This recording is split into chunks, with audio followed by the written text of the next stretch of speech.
Now here's Joy Reid doing her typical fear-mongering, telling everybody that Donald Trump wants to shoot U.S. citizens and also arrest journalists who don't agree with him. Watch.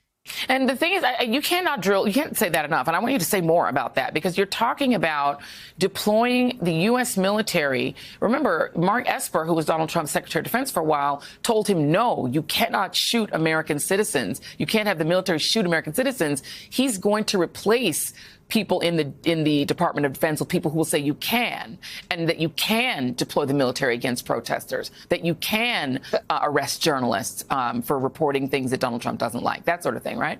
That is exactly right. One of the things that Roosevelt did after he sort of left the administration in this sort of interregnum period that he's had, and has been referenced with that 180-day agenda, is that they have been building out the legal documentation, what they consider to be the legal documentation, to justify internally the deployment of the military. I know it sounds hysterical. How can we possibly? This sounds so outrageous. No, this is part of the plan. I mean, the absolute dishonesty from this person is insufferable.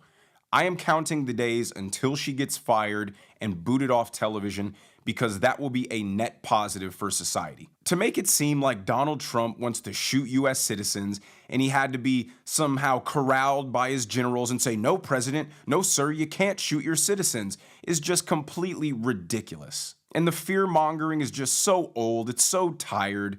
No one believes this anymore. All of your fear tactics aren't working, and that's why your audience is tanking and no one's watching your show, because even they know at this point that what you're reporting is untrue and is specifically just trying to make them scared and anxious so they feel just as miserable as Joy Reid does.